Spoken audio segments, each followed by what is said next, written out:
moi en tant que consommateur, j'aime pas être sollicitée, je préfère aller regarder des contenus sur Insta pour trouver un restaurant ou des avis sur Google plutôt que faire confiance à un rapateur dans la rue, c'est la même chose côté candidat. Forcément, tu te confrontes à des questions en tant que salarié, en tant qu'humain. Tu te dis, ok, pourquoi je le fais, pour qui je le fais, est-ce que je le fais toujours pour ma boîte, est-ce que je le fais pour moi? C'est important de bosser sur sa marque employeur, de la communiquer à l'externe. Néanmoins, tu peux très vite tomber dans une illusion, tu vois, de ce que tu as créé, toi, en chambre, entre guillemets, et de ce que vivent réellement tes collaborateurs au quotidien. On est au Festival RH, on parle de la RH de nos rêves. Oui. Moi, je suis convaincu que la RH de nos rêves, elle doit effectivement être plus proche des chiffres, plus proche des KPI. C'est toujours plus compliqué pour un collaborateur de prendre la parole s'il n'y a personne dans la direction ou même au service RH. Tu te dis, en fait, moi, je vais les aider à avoir des candidatures alors que même mon service RH, il prend pas la parole. Bonjour à tous et bienvenue dans Les Pieds sur le Bureau. Je suis Paul Barat et chaque mois, je reçois des experts des ressources humaines pour décrypter les tendances d'aujourd'hui et de demain. Et demain, c'est aujourd'hui. Aujourd'hui, on enregistre un épisode un peu particulier parce qu'on est en direct du Festival RH, le premier festival RH organisé par Maud et une équipe de bénévoles hyper engagés. Aujourd'hui, j'ai la chance de recevoir Charlène Emery, fondatrice de Talent Catcher, qui est un peu la reine de l'inbound recrutement et de l'employé advocacy. Mais qu'est-ce qui se cache derrière ces anglicismes? Comment Charlène propose aux recruteurs d'arrêter de chasser pour attirer des talents? Pourquoi encourager vos salariés à publier sur LinkedIn peut avoir un impact sur vos recrutements? Employé advocacy, c'est plus facile à dire qu'à faire. On en parle tout de suite avec Charlène. Bonne écoute. Bienvenue Charlène. Merci Paul. Je suis ravi de t'accueillir. Écoute, ravi d'être là également avec toi. C'est trop chouette qu'on puisse enregistrer cet épisode en direct du coup du Festival RH, premier festival organisé par Maud Grenier et toute une équipe de bénévoles. C'est un chouette moment aussi pour pouvoir justement parler de toutes ces problématiques RH. Et notamment aujourd'hui, on va parler, je l'ai dit dans l'intro, de l'inbound recrutement, l'employé advocacy. On est au Festival RH, mais on commence toujours dans le podcast Les Pieds sur le Bureau par un petit rituel qui est le CV en moins d'une minute pour te présenter. Je te propose qu'on commence par ça et je lance le chrono. Allez, trop bien. Allez, c'est parti. Bonjour à tous. Donc, moi, je suis une passionnée de RH depuis un petit moment. J'ai travaillé pendant 10 ans dans le recrutement, dont 6 années dans une banque, sur différentes fonctions, de chargée de recrutement à directrice dev RH. Et j'avais déjà un fil rouge dans ma carrière et dans ce que j'appréciais faire, c'était de piocher ce que l'on fait de mieux côté marketing pour l'appliquer au RH, pour faciliter notre recrutement et la vie de mes équipes. J'étais tellement passionnée par ce sujet que j'ai décidé il y a 2 ans et demi de créer Talent Catcher. Et on aura l'occasion de rentrer dans le dur du sujet, mais aujourd'hui chez Talent Catcher, on a 2 activités. La formation des équipes recrutement à recruter grâce à leur plume, comme j'aime bien dire, donc la création de contenu, et également le pendant côté collaborateur avec la création et l'animation de communautés d'ambassadeurs pour recruter grâce à la voix des collaborateurs volontaires. Trop bien, bravo Charlène, 45 secondes. Nice. C'est tout à fait dans les temps sur ce CV en moins d'une minute. Tu l'as vu, j'ai choisi un titre qui peut avoir un double sens, ou en tout cas j'avais envie d'avoir ce double sens. C'est plus facile à dire qu'à faire, c'est plus facile de l'écrire, de le communiquer, plutôt que de sourcer, de chasser. Et le deuxième sens, on en parlera aussi, c'est quelque chose qui est compliqué, qui est parfois difficile à mettre en place. Donc plus facile à dire qu'à faire, de prendre la parole. Sur le premier point, toi, qu'est-ce que tu en penses? Pourquoi, tu l'as dit, c'est des inspirations que tu tires du marketing. Pourquoi c'est important pour toi?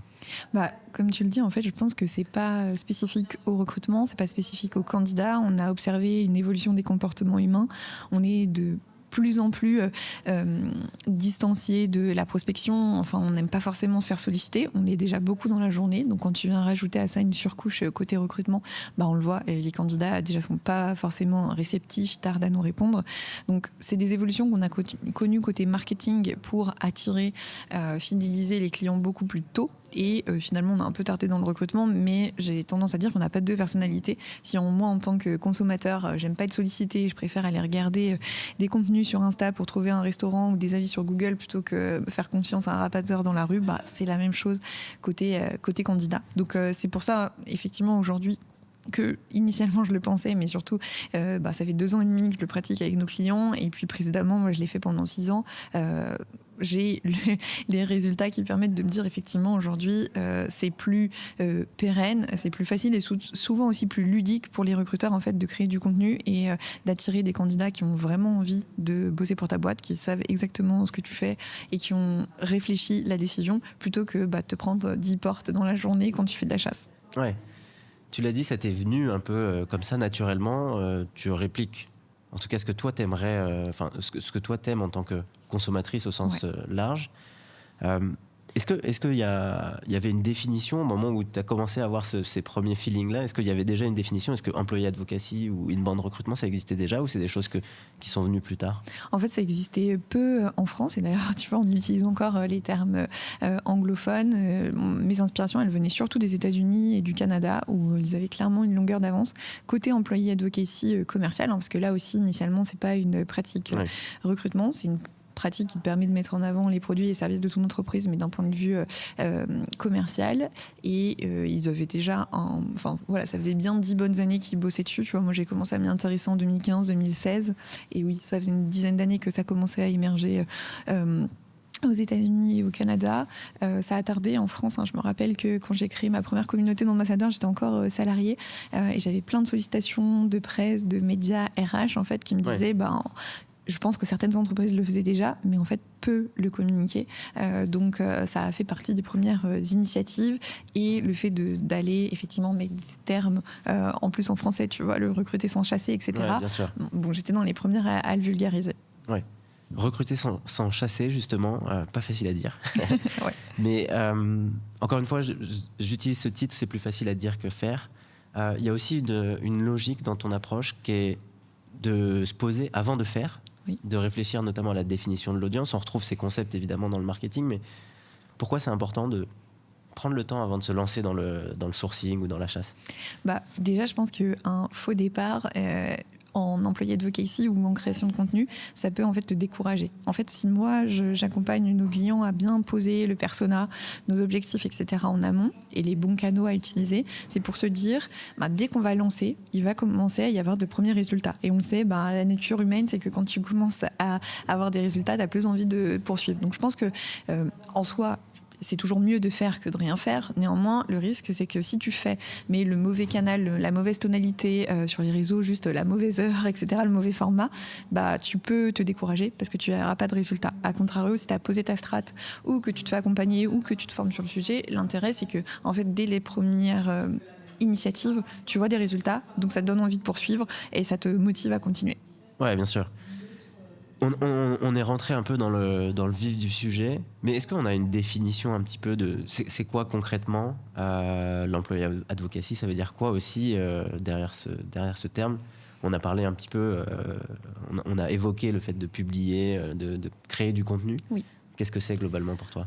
L'employé advocacy, si je le traduis, moi en tout cas le terme que j'utilise, c'est l'ambassadorat. C'est le fait de mobiliser tes collaborateurs pour qu'ils deviennent ambassadeurs de ton entreprise. Et comme je disais tout à l'heure, ça s'applique côté marketing client, donc pour mettre en avant tes produits, tes services, et côté marketing RH pour mettre en avant la marque employeur de l'entreprise.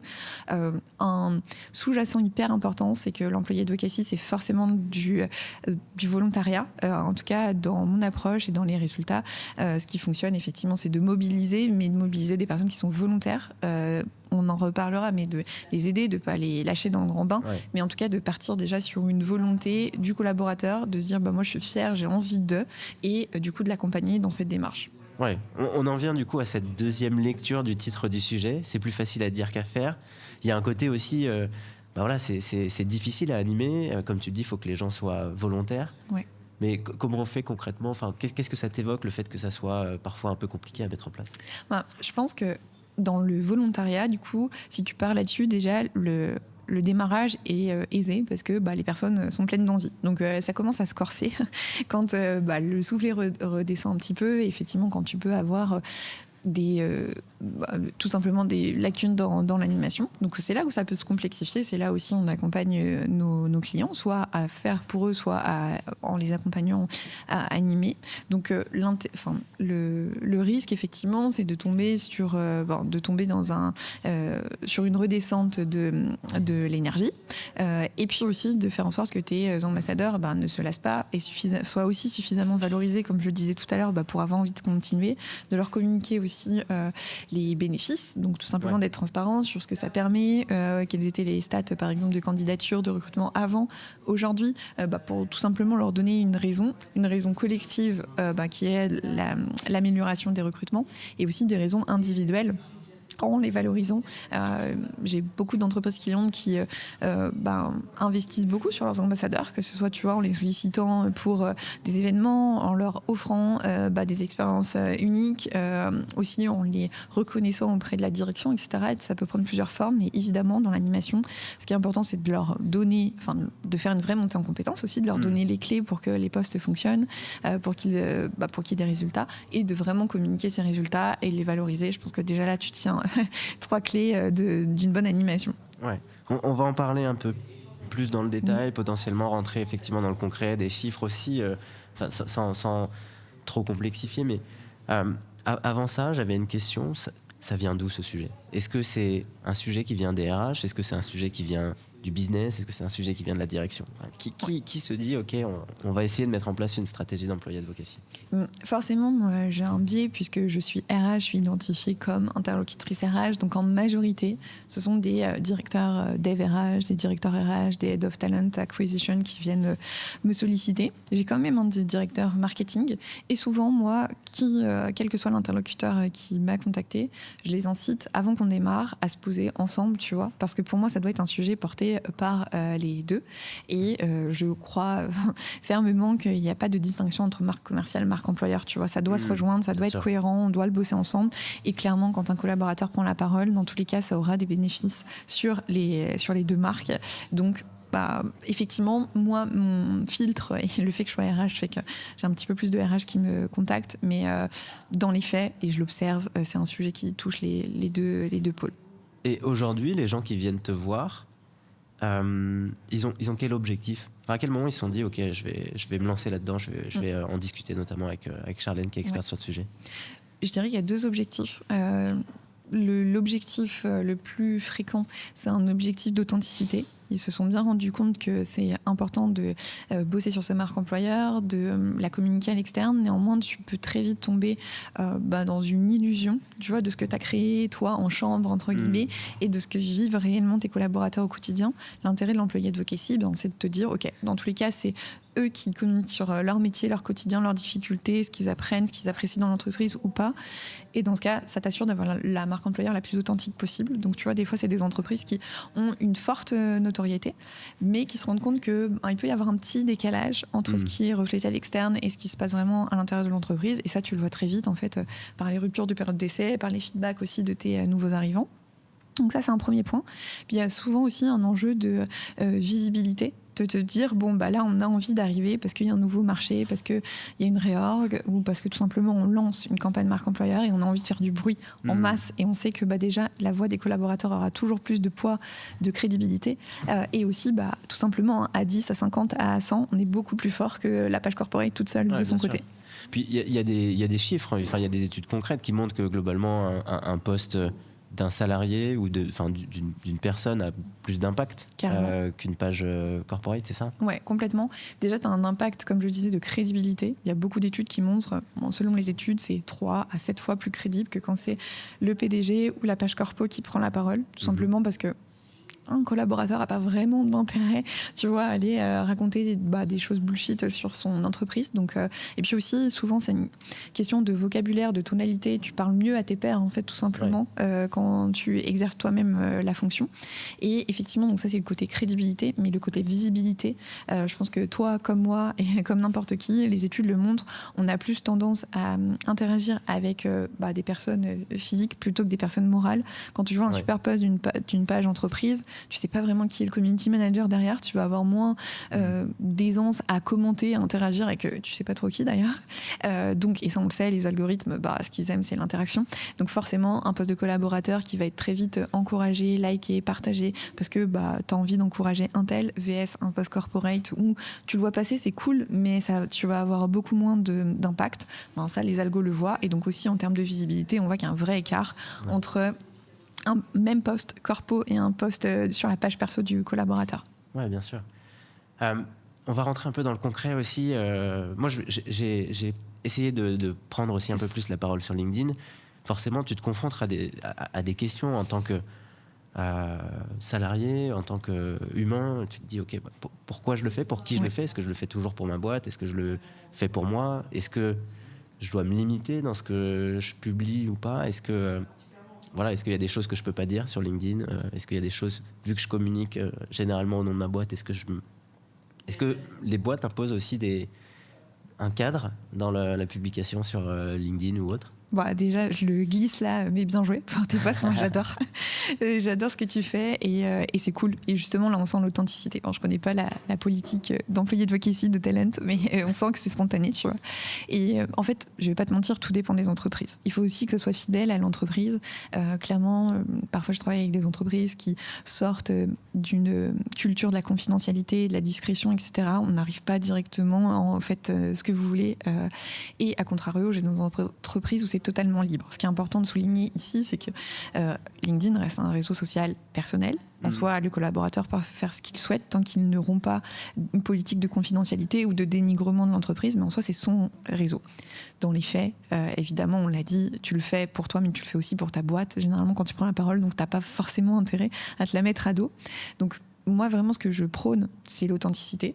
Et pour moi, le meilleur moyen d'y arriver, c'est d'avoir un socle à la fois de compétences, de savoir publier, de ne pas le faire n'importe comment, et de savoir aussi des interdits. Donc, généralement, moi, quand on a un nouveau client, il nous dit non, mais je veux pas ça, je veux pas ça, je veux pas ça. Et je leur dis ok, mais en fait, posons vraiment les sujets qui peuvent poser de véritables problèmes. Effectivement, révéler, je sais pas moi, les chiffres, tu vois, quand t'es coté en bourse ou quand t'as un communiqué de presse qui va arriver, oui, ça peut avoir un impact important. Révéler une faille technique sur laquelle tes concurrents pourraient surfer, également. Par contre, effectivement, utiliser le mauvais mot-clé, la mauvaise charte graphique, est-ce que vraiment c'est dramatique pour la marque? Pas vraiment. Donc en fait, moi, mon rôle, c'est de challenger nos clients sur justement les interdits. Se dire, ok, bon, on va en définir quelques-uns et on va les communiquer clairement aux ambassadeurs. Encore une fois, on ne peut pas leur interdire de le faire, mais on va leur dire, voilà, ce type de poste, ça pourrait avoir un impact négatif. Et en fait, partez du principe que tout ce que je vous ai cité, c'est ce qu'on vous décourage de faire. Enfin, en tout cas, on ne vous encourage pas de le faire. Tout le reste, c'est ok. Et en fait, on le dit souvent en psychologie, mais quand tu définis un cadre, c'est beaucoup plus simple d'en sortir parce que tu sais ce qui est interdit et en soi, tout ce qui n'est pas interdit est autorisé. Et du coup, moi, mon rôle et ce qui fonctionne, c'est effectivement avec les ambassadeurs de leur donner la confiance, les compétences pour se lancer, de leur donner aussi des inspirations et de leur communiquer clairement ce qui est un faux pas. Et franchement, chaque année, avec tous les ambassadeurs qu'on suit, c'est des dizaines de milliers de posts, des bad buzz, on n'en a jamais eu. Des petits commentaires négatifs ou des petites choses à rattraper, ça arrive, mais c'est vraiment à la marge parce qu'en fait, on est tous professionnels, tu vois, on est habitués à avoir cette posture, pas forcément sur les réseaux sociaux, mais dans notre quotidien. Et en fait, il faut juste faire confiance à ces collabs. Ouais, je vois. Je l'ai dit, je me suis confronté aussi au fait de vouloir publier plus. Oui. Par moment, on n'a pas le temps. Par moment, on se dit, OK, en fait, finalement, c'est pas une priorité.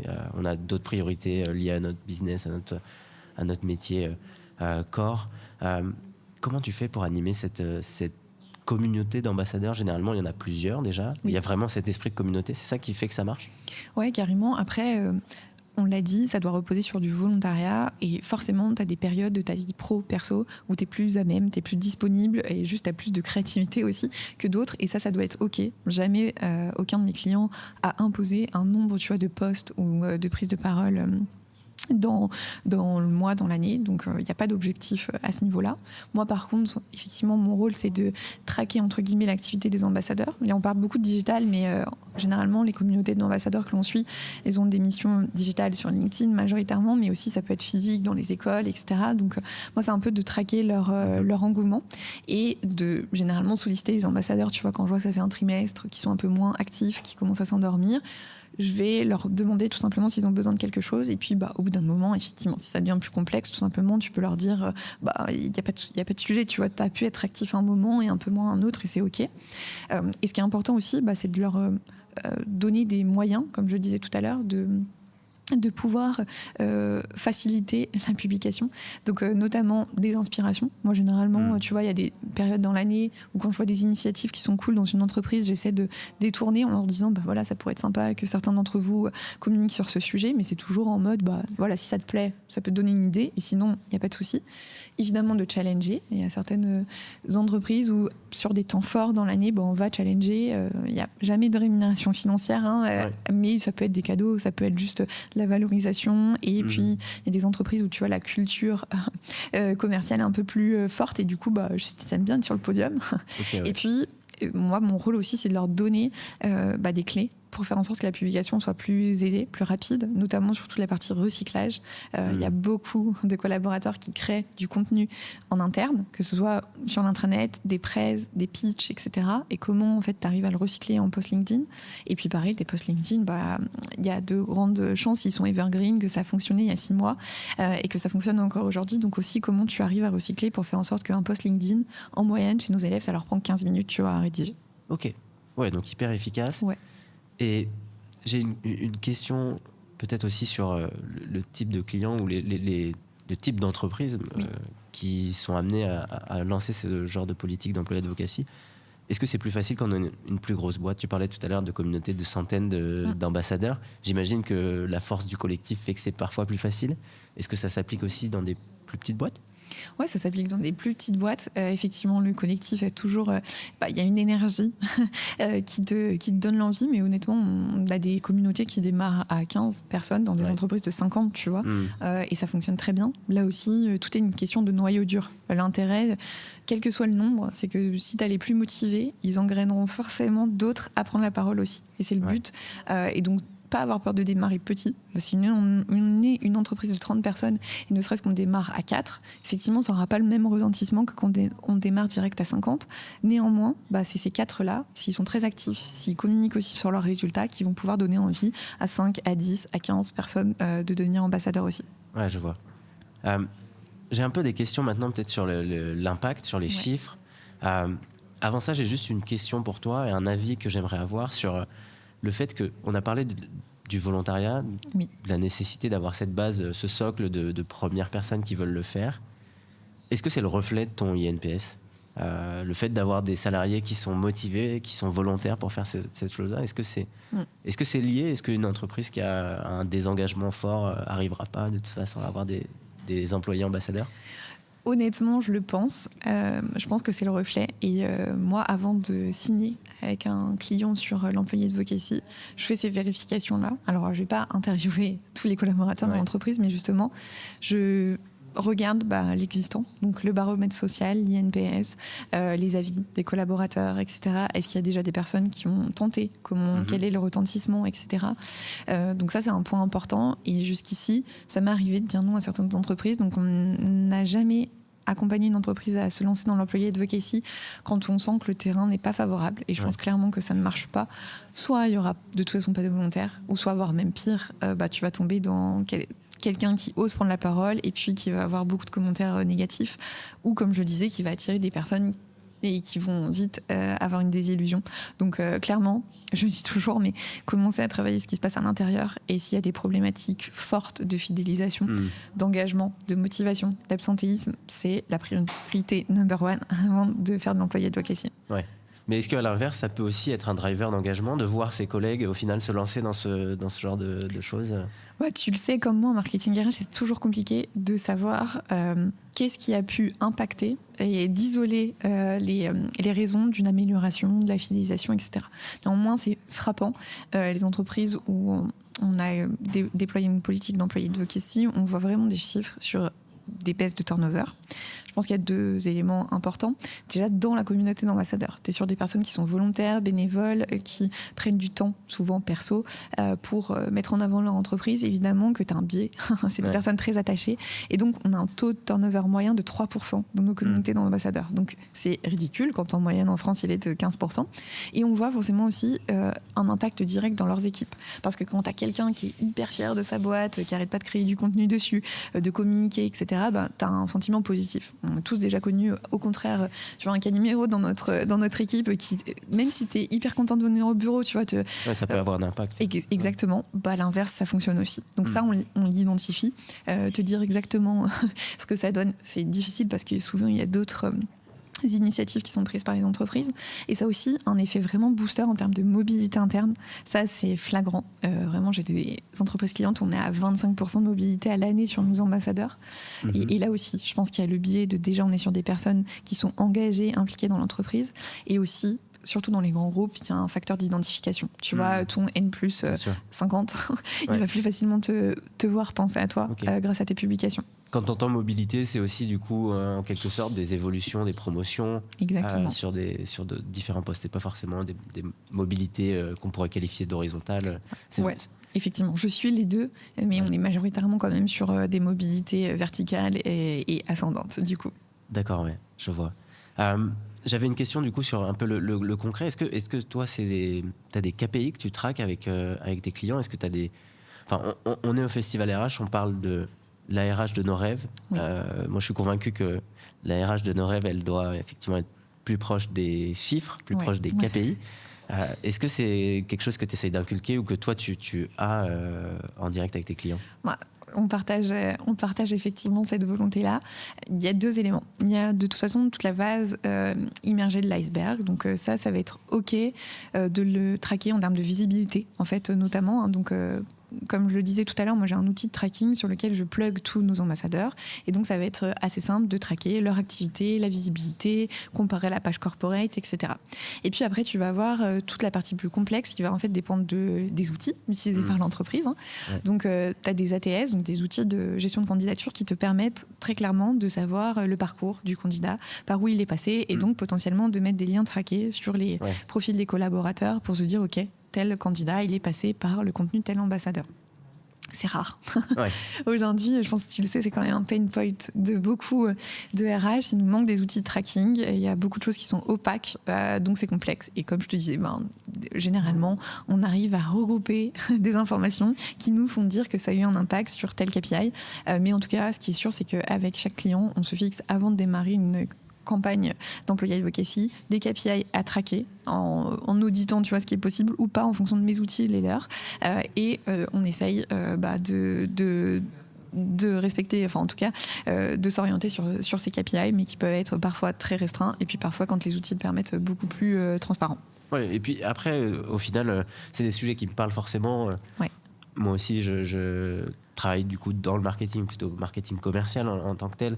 Il y a cette difficulté parfois de traquer, et puis au final, on voit, il y a quand même un impact qualitatif qu'on peut mesurer, que ce soit en demandant au candidat par où il nous a connus, par où il a eu envie de postuler avec nous. Et ça, tu le sens de toute façon, je pense que les équipes le sentent et voient l'impact directement, pas forcément quantitativement ou difficilement mesurable, mais en tout cas qualitativement on le sait quoi. C'est important aussi parce que c'est vrai que ça implique en tout cas une communauté d'ambassadeurs, comme je le disais, ça va avoir généralement pour conséquence d'augmenter la visibilité, donc les candidatures. Il faut vraiment avoir conscience dès le début que tu as tout intérêt à ouvrir une expérience candidat de fou. Parce que le but, c'est pas juste d'avoir des candidatures, c'est que ça transforme. Et ça peut être une difficulté, tu vois, de certaines entreprises qui se font dépasser un petit peu par le retentissement. Et donc, les ambassadeurs reçoivent vraiment beaucoup de candidatures, soit directement en commentaire, soit par message privé. Et donc, il faut savoir dès le début de comment tu vas rediriger et t'assurer que tout le monde ait une bonne expérience candidat, qu'il n'y ait pas des candidatures qui se perdent dans la nature, parce que là, pour le coup, ça pourrait avoir un impact négatif. Ok. On va arriver au terme de l'épisode. J'ai encore quelques dernières questions que j'ai envie de te poser, mais moi, ce qui m'intéresse aussi dans cet épisode, c'est d'inspirer ou de pouvoir aider les RH à trouver comment briquer certains problèmes. En l'occurrence, on a parlé plus de marque employeur, mais il y a un sujet, moi, qui m'intéresse, c'est vous êtes nombreuses à prendre la parole sur LinkedIn. Pourquoi c'est important en tant que RH ou dans l'écosystème RH de prendre la parole pour toi? Je pense qu'il y a plusieurs objectifs derrière tout ça. Déjà, il y a aussi la marque personnelle des RH. Là, tu vois, typiquement, on est à un événement qui, je pense, contribuera à aussi casser certains préjugés sur le monde des RH, sur notre rôle, sur notre fonctionnement, etc. Nous, on n'est pas dans notre tour d'ivoire, tu vois, on est tous à un festival en octobre, dehors, on va dormir dans des tipis. Et donc, je pense que, tu vois, partager ton quotidien avec authenticité, encore une fois, ça contribue aussi à améliorer cette vision qu'on peut avoir de notre quotidien. Ça a aussi un intérêt d'ouvrir la voie pour les collaborateurs. C'est toujours plus compliqué pour un collaborateur de prendre la parole s'il n'y a personne dans la direction ou même au service RH, tu te dis en fait moi je vais les aider à avoir des candidatures alors que même mon service RH il prend pas la parole. Donc il y a aussi cette volonté d'ouvrir la voie. Ouais. Et comme on se l'est dit depuis tout à l'heure, je pense vraiment qu'une personne individuelle aujourd'hui a beaucoup plus d'impact encore une fois, crédibilité, visibilité qu'une marque, en fait. Donc, d'où l'intérêt, tu vois, de développer ta propre audience, ta propre crédibilité et d'aller direct à la source des candidats. Ça aidera aussi les RH, probablement. Tout à l'heure, Maud, qui introduisait le festival, nous parlait de la RH de nos rêves, la RH qu'on projette, qu'est-ce qu'on a envie que le métier des RH devienne. Il y a eu beaucoup de questions aussi sur on n'a pas les budgets, on n'a pas le temps, on n'a pas... Il y a aussi ce côté de légitimité que peut acquérir les RH en communiquant plus, en publiant plus, qui permettra de potentiellement mieux discuter ou plus facilement discuter avec sa direction. Carrément, même en interne en fait, tu vois, la fonction RH c'est généralement une fonction discrète, qui est là pour mettre en avant les collaborateurs et pour être dans l'ombre ou alors intervenir généralement quand ça commence à être un peu plus complexe. Du coup, ça contribue réellement. Moi, je l'ai vu pendant mes 6 années en tant que salarié, je le vois au quotidien avec nos clients. Ça contribue aussi à faire en sorte que dans ton entreprise, on sache exactement ce que tu fais. Oui, tel projet, en fait, tu étais impacté, voire même tu en étais à l'initiative. Ça contribue clairement à la visibilité, la crédibilité, la légitimité aussi en interne, parce que tu prends confiance, mais aussi parce que tout simplement, on vient découvrir des choses qui étaient jusqu'ici obscures. Oui, et du coup, on devient effectivement plus visible, une RH transparente et visible. C'est un peu la conclusion de cet épisode. Je termine par une dernière question, une dernière tradition qu'on a dans les pieds sur le bureau, c'est un peu la cooptation. Yes. Est-ce que tu as une personne que tu aimerais voir ou entendre dans le podcast? Ouais, mais tu as déjà reçu beaucoup de beau monde. D'ailleurs, j'ai vu Christelle passer dans notre studio d'enregistrement. J'ai pensé effectivement à une personne hier parce que j'étais en pleine formation chez eux, qui est Geoffrey Fournier, le DRH de Securitas Technologies. Je ne sais pas si tu le connais, mais il s'est lancé... dans la création de contenu, il y a moins d'1 an sur LinkedIn, il cartonne. C'est un DRH innovant aussi. Ils viennent de supprimer la période d'essai pour les techniciens dans son entreprise. Donc, j'adorerais le voir à tes côtés. Trop bien. Merci beaucoup, Charlène. On aura l'occasion du coup de discuter avec lui et d'essayer d'organiser un prochain épisode. Merci à tous d'avoir écouté cet épisode et puis à très bientôt sur Les Pieds sur le Bureau. Merci, Paul. Merci à toi.